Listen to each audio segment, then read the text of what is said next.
পৃথিবীর প্রথম মানব ও মানবী হযরত আদম আলাইহিসসালাম ও বিবি হাওয়া আলাইহিসসালামের মাধ্যমে আল্লাহ রব্বুল আলামিন এই পৃথিবীতে মানব জাতির বংশ বিস্তার করেছিলেন। মানব বংশ বিস্তারের প্রক্রিয়াটি ছিল এই যে হযরত হাওয়া আলাইহিসসালাম প্রতি বছর 2টি করে যমজ সন্তান প্রসব করতেন। সেই সন্তানদের একটি হতো পুরুষ এবং অপরটি হতো নারী। হযরত আদম ও বিবি হাওয়া প্রথম জোড়ার পুরুষ সন্তানের নাম রাখা হয়েছিল কাবিল এবং কন্যা সন্তানের নাম রাখা হয়েছিল আকলিমা।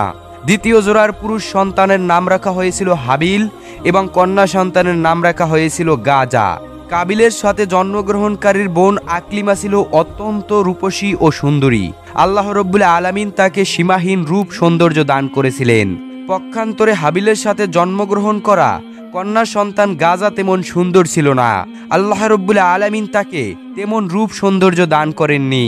এইভাবে প্রতি বছর বিবি হাওয়া আলাইহিসসালাম যমজ সন্তান দান করতে লাগলেন এবং মানব বংশ বিস্তার হয়ে চলল। তাদের প্রথম 2 জোড়ার সন্তানগুলি যখন বিবাহের বয়সে উপনীত হলে তখন আল্লাহ রব্বুল আলামিন একটি বিশেষ নির্দেশ নিয়ে জিবরাইল আলাইহিসসালামকে আদম আলাইহিসসালামের কাছে প্রেরণ করলেন। হযরত জিবরাইল আলাইহিসসালাম আদম আলাইহিসসালামের কাছে উপস্থিত হয়ে বললেন, হে আল্লাহর নবী আদম, আপনার প্রথম 2 জোড়ার পুত্র কন্যাদের বিবাহের বয়স হয়েছে। আল্লাহ রব্বুল আলামিনের উদ্দেশ্য হলো মানবের বংশ বিস্তার করা। অতএব আপনি তাদের মাঝে বিবাহ সংগঠিত করুন। তবে এক্ষেত্রে আল্লাহ রব্বুল আলামিনের নির্দেশ ছিল এক জোড়ার পুত্র ও কন্যার বিবাহ সংগঠিত হতে পারবে না, বরং এক জোড়ার পুত্রের সাথে অপর জোড়ের কন্যার সাথে বিবাহ হবে। সাবধানে যাতে কোনোভাবেই একই জোড়ার পুত্র কন্যাদের মাঝে বিবাহ সংগঠিত না হয়। এই বলে হযরত জিবরাইল আলাইহিসসালাম বিদায় গ্রহণ করলেন। আল্লাহ রব্বুল আলামিনের পক্ষ থেকে এই নির্দেশ লাভ করে হযরত আদম আলাইহিসসালাম তার 2 পুত্র হাবিল ও কাবিলকে ডাকলেন এবং তাদেরকে বললেন, হে বৎসদয়, আল্লাহ রব্বুল আলামিনের পক্ষ থেকে একটি বিশেষ নির্দেশ এসেছে। তোমাদের বিবাহের বয়স হয়েছে আর আল্লাহ রব্বুল আলামিনের উদ্দেশ্য হলো মানবের বংশ বিস্তার করা। অতএব আমি তোমাদের মাঝে বিবাহ সংগঠিত করে দিতে চাই। হে বৎসদয়, তোমরা শুনে রাখো, বিবাহের ক্ষেত্রে আল্লাহ রব্বুল আলামিনের বিধান হলো এক জোড়ের পুত্র কন্যার মাঝে বিবাহ সংগঠিত হতে পারবে না, বরং প্রথম জোড়ের কন্যাকে দ্বিতীয় জোড়ের পুত্রের সাথে বিবাহ দিতে হবে এবং দ্বিতীয় জোড়ের পুত্রকে প্রথম জোড়ের কন্যার সাথে বিবাহ দিতে হবে। সুতরাং কাবিল বিবাহ করবে গাজাকে এবং হাবিল বিবাহ করবে আকলিমাকে। পিতার উপদেশ শুনে হাবিল নীরব রইল, কিন্তু কাবিল প্রবল আপত্তি করে বসল এবং সে প্রতিবাদের সুরে বলে উঠল, হে আমাদের পিতা, আপনি আমাদেরকে যে নির্দেশ দিয়েছেন এটি বড় অন্যায় ও ইনসাফহীন একটি নির্দেশ। আকলিমা আমার সাথে জন্মগ্রহণ করে, যুক্তির দাবি এটাই যে তাকে আমার সাথে বিবাহ দেওয়া হবে, আর গাজা হাবিলের সাথে জন্মগ্রহণ করেছে, অতএব তাকে হাবিলের সাথে বিবাহ দেওয়া হোক। আমার বোন আকলিমা অনেক সুন্দরী ও সুশ্রী, পক্ষান্তরে গাজা অনেক বিশ্রী। আমি আমার বোন আকলিমাকে ছাড়া অন্য কাউকে বিবাহ করব না। হাবিল তার বিশ্রী বোন গাজাকে বিবাহ করুক, আর আমি আমার সুন্দরী বোন আকলিমাকে বিবাহ করব। আল্লাহ তাআলা তো আমাদের মায়ের গর্ভ থেকে জোড়ায় জোড়ায় সৃষ্টি করেছে। অতএব দুনিয়ার জমিনে ভূমিষ্ঠ হবার পরে আপনি কেন এই জোড়া ভাঙতে চাচ্ছেন? এটা তো কঠিন জুলুম, অত্যাচার এবং ন্যায়নীতিহীন একটি আদেশ। পিতা, আমার মনে হয় আপনি হাবিলকে অধিক ভালোবাসেন, তাই তার সাথে আমার সুন্দরী বোন আকলিমাকে বিবাহ দিতে চাচ্ছেন। তবে আমিও আমার পরিষ্কার সিদ্ধান্ত জানিয়ে দিচ্ছি, আমি হাবিলের সাথে আকলিমার বিবাহ কোনোভাবেই মেনে নেব না। যে করেই হোক আমার বোন আকলিমাকে আমি বিবাহ করব। আমি আপনাকে আগেই জানিয়ে দিচ্ছি, আমাদের বিবাহ নিয়ে যদি কোনো দুর্ঘটনা সৃষ্টি হয় তার জন্য আপনি দায়ী থাকবেন। কাবিলের কথা শুনে আদম আলাইহিসসালাম বললেন, বৎস, তুমি হয়তো মনে করছো এইগুলো আমার নিজের বানানো কোনো কথা। আমি এবার নিজ থেকে কোনো কিছুই করছি না, বরং আমি আল্লাহ রব্বুল আলামিনের হুকুমগুলি তোমাদেরকে শুনিয়ে দিলাম মাত্র। আর তুমিও জেনে রেখো, আল্লাহ রব্বুল আলামিনের বিধান সামান্যতম আমি নড়চড় করব না। তার নির্দেশ অনুসারে তোমাদের বিবাহ সংগঠিত হবে। আমি একবার তার হুকুম অমান্য করে বেহেশত থেকে দুনিয়ায় নিক্ষিপ্ত হয়েছি, আমি আর কোনোদিনও তার কোনো নির্দেশ অমান্য করতে পারবো না। পুনরায় যদি আমি তোমার প্রতিপালকের হুকুমের অন্যথা করি তাহলে আমার উপর কোন বিপদ আসবে আমি তা জানি না। আমি আমার প্রতিপালকের আযাব ও শাস্তি নিয়ে অত্যন্ত ভীত এবং সন্তুষ্ট। অতএব হে বৎস, অবনত চিত্তে আল্লাহ রব্বুল আলামিনের হুকুম মেনে নাও এবং তিনি যেভাবে বিবাহের ফরমান জারি করছেন সেই মতে বিবাহ করার জন্য প্রস্তুত হয়ে যাও। কিন্তু আদম আলাইহিসসালামের কোনো নসিহতে কাবিলের কর্ণগোচর হলো না। সে তার নিজের উপর অটল থাকলো। আদম আলাইহিসসালাম তাদেরকে বললেন, ঠিক আছে, তোমরা এখন যাও, আমি এ ব্যাপারে আল্লাহ রব্বুল আলামিনের পরবর্তী নির্দেশের অপেক্ষা করব। অতঃপর আল্লাহ রব্বুল আলামিনের নির্দেশ আমি তোমাদেরকে জানিয়ে দেব। এরপর হযরত আদম আলাইহিসসালাম আল্লাহ রব্বুল আলামিনের দরবারে দোয়া করলেন, হে মাবুদ, আমার সন্তানদের বিবাহের ব্যাপারে যে ফিতনা সৃষ্টি হয়েছে তা তুমি সবকিছুই দেখছো। আমাকে এ ব্যাপারে একটি উত্তম ফয়সালা দান করুন, যাতে করে প্রত্যক্ষভাবে তারা এর একটি প্রমাণ পেতে পারে। হযরত আদম আলাইহিসসালামের দোয়ার পরিপ্রেক্ষিতে আল্লাহ রব্বুল আলামিনের নির্দেশ নিয়ে জিবরাইল আলাইহিসসালাম তার কাছে আগমন করলেন এবং তিনি বললেন, হে আদম, আপনি আপনার পুত্রদ্বয়কে কুরবানি করার নির্দেশ দিন। তারা তাদের কুরবানি নিয়ে পাহাড়ে রেখে আসবে। যার কুরবানি কবুল করা হবে সেই আকলিমাকে বিবাহ করবে। আল্লাহ রব্বুল আলামিনের পক্ষ থেকে এই নির্দেশ পেয়ে আদম আলাইহিসসালাম পুনরায় তার পুত্রদেরকে ডাকলেন এবং তিনি তাদেরকে বললেন, হে বৎসদ্বয়, আল্লাহ রব্বুল আলামিনের নির্দেশ হলো তোমরা দুজনে কুরবানি করবে এবং তোমাদের কুরবানি পাহাড়ের উপর রেখে আসবে। যার কুরবানিকে আল্লাহ রব্বুল আলামিন কবুল করবে সেই আকলিমাকে বিবাহ করতে পারবে। অতএব যাও, তোমরা তোমাদের কুরবানি পাহাড়ের উপর রেখে আসো। হযরত আদম আলাইহিসসালামের যুগে কুরবানির নিয়ম ছিল কুরবানির গোশত পাহাড়ের উপর রেখে আসা হতো। আল্লাহ রব্বুল আলামিন যার কুরবানি কবুল করত তার কুরবানি আগুন এসে জ্বালিয়ে দিত। আর এটি ছিল কুরবানি কবুল হওয়ার নির্দেশ ও আলামত। পিতার নির্দেশ পেয়ে হাবিল ও কাবিল তাদের নিজ নিজ মাল থেকে কুরবানির গোশত সংগ্রহের জন্য চলে গেল। কাবিল ছিল কৃষক, সে কৃষি কাজ করে শস্য উৎপাদন করত। সুতরাং সে তার কৃষি পণ্যের মাধ্যমে কুরবানির সামগ্রী সংগ্রহ করার জন্য মনস্থির করল। পক্ষান্তরে হাবিল ছিল একজন মেষপালক, মেষ চড়িয়ে জীবিকা উপার্জন করত। তাই সে তার মেষগুলি থেকে আল্লাহ রব্বুল আলামিনের রাস্তায় একটি মেষ কুরবানি করার জন্য মনস্থির করল। এক্ষেত্রে সে তার সবচাইতে উত্তম ও মোটা তাজা একটি মেষকে আল্লাহ রব্বুল আলামিনের রাস্তায় কুরবানি করার জন্য স্বয়ং করল। অতঃপর কাবিল ও হাবিল তাদের কুরবানি পাহাড়ের উপর রেখে আসলো। মুফাসসির আকরাম উল্লেখ করেছেন যে হযরত আদম আলাইহিসসালাম ও তাদের সাথে সেখানে উপস্থিত ছিলেন। এর কিছুক্ষণ পরেই আল্লাহ রব্বুল আলামিনের পক্ষ থেকে এক খণ্ড আগুন এসে হাবিলের কুরবানিকে জ্বালিয়ে দিল। এই দৃশ্য দেখে হাবিল অত্যন্ত খুশি ও আনন্দিত হয়ে আল্লাহ রব্বুল আলামিনের দরবারে শুকরিয়া জ্ঞাপন করতে লাগলো। পক্ষান্তরে কাবিল লজ্জায় অনুতাপে হিংস্র ও ক্রোধোত্ত মূর্তি ধারণ করল। সে আদম আলাইহিসসালামকে বলল, পিতা, আপনি হাবিলকে অধিক ভালোবাসেন এবং তার জন্য দোয়া করেন, তাই তার কোরবানি কবুল হয়েছে। কিন্তু আমাকে ভালোবাসেন না এবং আমার জন্য দোয়া করেননি, তাই আমার কুরবানি কবুল হয়নি। এবং সে হাবিলকে লক্ষ্য করে বলল, হাবিল, অবশ্যই আমি তোমাকে হত্যা করব। হাবিল প্রতি উত্তরে বলল, হে ভাই, তুমি যদি আমাকে হত্যা করার জন্য তোমার হাত সম্প্রসারিত করো, আমি তোমাকে হত্যা করার জন্য আমার হাত সম্প্রসারিত করব না। আমি চাই তুমি আমার পাপ এবং তোমার পাপ বহন করো। আর কেবলমাত্র মুত্তাকিদের পক্ষ থেকে আল্লাহ রব্বুল আলামিন কবুল করে থাকেন। হযরত আদম আলাইহিসসালাম তাকে বললেন, বৎস, তুমি নিজের চোখেই প্রত্যক্ষ করলে যে আল্লাহ রব্বুল আলামিনের মর্জি ও ইচ্ছা কোনটি। অতএব আল্লাহ রব্বুল আলামিনের মর্জি ও ইচ্ছার প্রতি সন্তুষ্ট থাকো। তুমি হাবিলের সাথে তর্ক বজায় রেখো না এবং আল্লাহ রব্বুল আলামিনের ফরমান অনুযায়ী বিবাহ করায় রাজি হয়ে যাও। এতে আল্লাহ রব্বুল আলামিন অত্যন্ত খুশি হবেন এবং দুনিয়া ও আখিরাতের উভয় জাহানে তোমার কল্যাণ হবে। কিন্তু কাবিল পিতার কোনো কথার দিকে কর্ণপাত করল না। সে নিজের অপমানের জ্বালায় হাবিলের প্রতি আরো শত্রুতা ভাবপন্ন হয়ে পড়ল। সে দৃঢ় প্রতিজ্ঞা করল, যে করেই হোক হাবিলকে হত্যা করবে। এরপর থেকে সে হাবিলকে হত্যা করার জন্য সুযোগ খুঁজতে লাগলো। কিন্তু আদম আলাইহিসসালাম বিদ্যমান থাকার কারণে সে কোনোভাবেই সেই সুযোগ পাচ্ছিল না।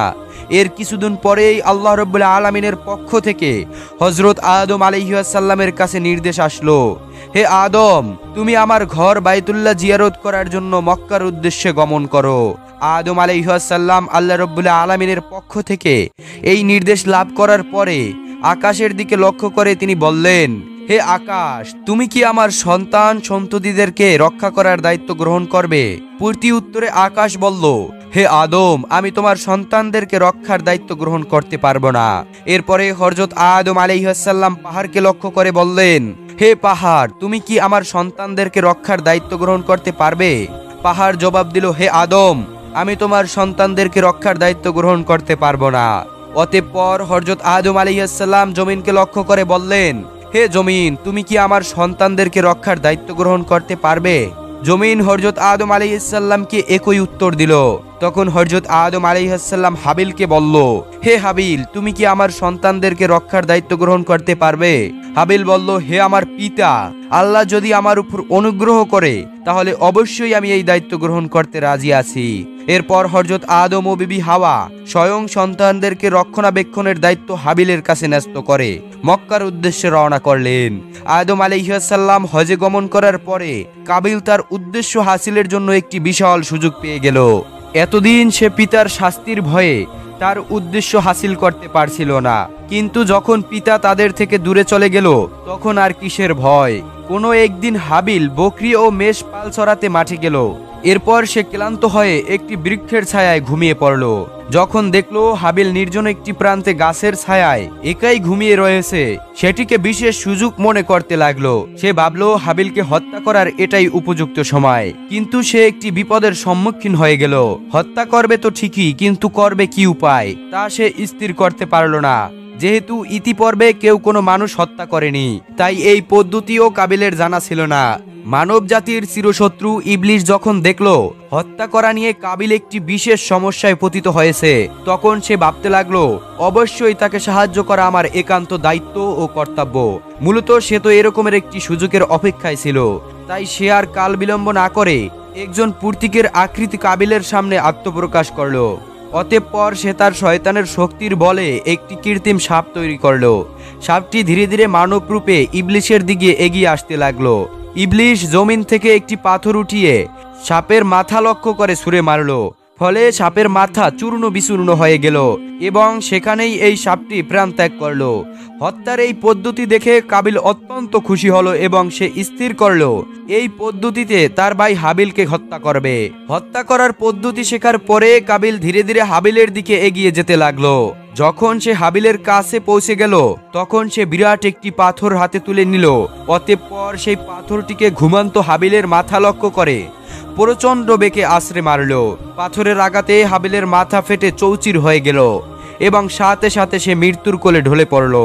হাবিলের মৃত্যু তো হলো ঠিকই, কিন্তু এখন একটি নতুন সমস্যা দেখা দিল, আর তা এই যে হাবিলের মৃতদেহ কিভাবে গোপন করবে, সে নিজেকে আত্মরক্ষা করবে।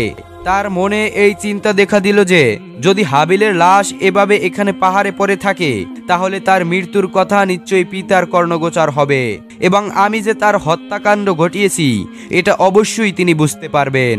সুতরাং হাবিলের মৃত্যুর খবর কিছুতেই যাতে পিতার কানে না পৌঁছায় এবং তার লাশেরও যাতে কোনো সন্ধান না পান, এই জন্য তার লাশ গোপন করার দরকার। কিন্তু কাবিল বুঝতে পারছিল না কিভাবে তার ভাই হাবিলকে সে দাফন করবে। যেহেতু ইতিপূর্বে এই কাজ কোনো মানুষই করেনি, তাই কাবিল তার ভাই হাবিলকে মৃত্যু লাশ কাঁধে নিয়ে এদিক সেদিক ঘুরতে লাগলো আর সে ভাবতে লাগলো কিভাবে এই লাশকে গোপন করা যায়। অনেক মুফাসসিরে ইকরাম বলেছেন কাবিল এইভাবে তার ভাইয়ের লাশটিকে নিয়ে 1 বছর পর্যন্ত ঘুরে বেরিয়েছিল। অনেকের মতে কয়েক মাস ঘুরেছিল, আবার কেউ কেউ বলে কয়েক দিন বা কয়েক সপ্তাহ পর্যন্ত ঘুরেছিল। সঠিক ব্যাপারটি আল্লাহ রাব্বুল আলামিনই ভালো জানেন। কাবিল যখন তার ভাই হাবিলের মৃত্যু লাশ কাঁধে করে এইভাবে ঘুরে বেড়াচ্ছিল তখন আল্লাহ রাব্বুল আলামিন ইচ্ছা করলেন যে তাকে দুটি নিকৃষ্ট প্রাণী দিয়ে মানুষ দাফন করার কাজটি শিক্ষা দান করবে। এই জন্য তিনি তার সামনে দুটি কাক পাঠিয়ে দিলেন। কাক দুটি কাবিলের সামনে আবির্ভূত হয়ে ভীষণ মারামারি শুরু করে দিল। তারা একে অপরকে ঠোঁট দিয়ে ঠোকরাতে শুরু করলো। এরপর একটি কাক অপর কাকটিকে হত্যা করলো। এরপর জীবিত কাকটি তার ঠোঁট দিয়ে একটি গর্ত খনন করলো এবং মৃত্যু কাকটিকে সেই গর্তের মধ্যে রেখে তার উপর মাটি চাপা দিল এবং সে উড়ে চলে গেল। কাকদের থেকে মানুষের দাফনের এই পদ্ধতি শিক্ষা লাভ করার পরে কাবিল মনে মনে ভীষণ লজ্জিত হলো এবং সে নিজেকে ধিক্কার দিতে লাগলো যে হায় রে, আমি এই সামান্য কাকের মতো বুদ্ধিমান নই। একটি কাক মানুষ দাফনের যে পদ্ধতি জানে, আমি সেই পদ্ধতিও জানি না। আমি এই কাকের মতো হতে পারলাম না। কত নিকৃষ্ট আমি কাকদের থেকে। মানুষ দাফনের এই পদ্ধতি শিক্ষা লাভ করার পরে কাবিল তার ভাইকে হাবিলকে দাফন করার জন্য একটি কবর খনন করলো। অতঃপর সেই কবরে হাবিলের লাশ রেখে তার উপর মাটি চাপা দিল।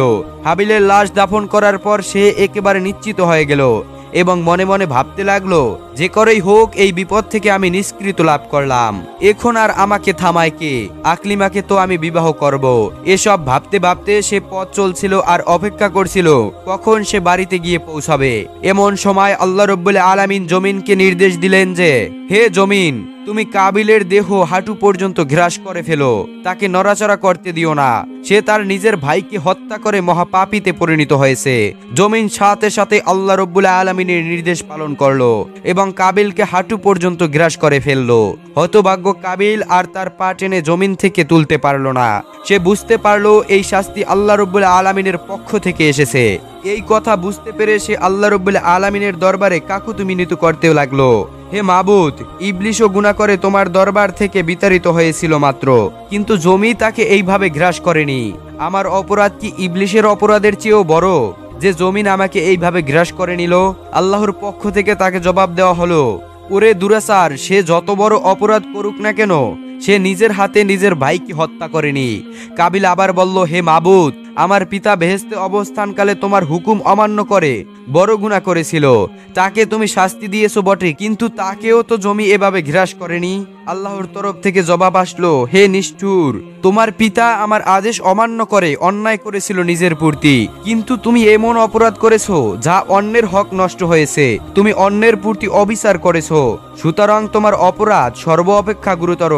অতঃপর আল্লাহ রব্বুল আলামিন জমিনকে নির্দেশ দিল, হে জমিন, তুমি কাবিলের দেহকে তার বুক পর্যন্ত গ্রাস করে ফেলো।